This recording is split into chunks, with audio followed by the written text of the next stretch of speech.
বিদেশ আসার আগে এজেন্টে বলছে ৮০,০০০ ৭০,০০০ টাকা বেতন পাইমু। তাই মনের সুখে যেই জায়গায় ৫০,০০০ টাকা খরচ হবো এনে ৭০,০০০ টাকা খরচ করতাম বাড়ির থেকে ৬ মাস আগে থেকেই প্রস্তুতি নিতাম খরচ করার, যে আরে ৬-৭ মাসেই তো সব টাকা হাইরালাম, ঋণ বিন যা আছে ৮০-৯০ হাজার টাকা বেতন পাঠামো ওভার টাইম লইয়া। কিন্তু বিদেশ আসার পরে বুঝলাম যে ৪০,০০০ টাকা ৩৫,০০০ টাকা পাঠাইতে বুক ফাইটটা জায়গা, দিন রাত পরিশ্রম করুন লাগে।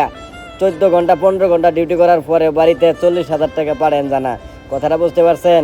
তাই বেশি বেশি টাকা যারা বিদেশ আসতে চাচ্ছেন মনে করেন না যে বিদেশ টাকা বিছিয়ে রাখছে আপনার জন্য, আপনি আসবেন আর আপনি বাইক পাঠিয়ে দেবেন ৮০-৯০ হাজার টাকা, কথাটা বুঝতে পারছেন?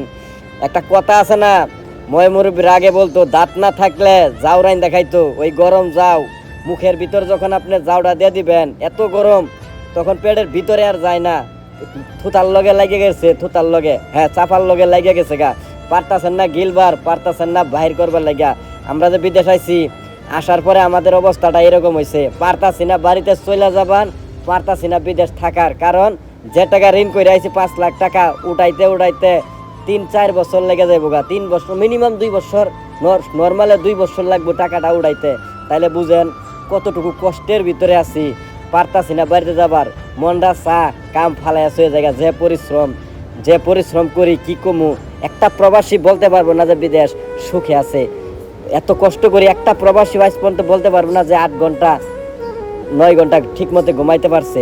3-4 ঘন্টা ঘুমা, সারাদিন টেনশন আর টেনশন, মানসিক টেনশনে শরীরের স্বাস্থ্যটা কমে গেছে।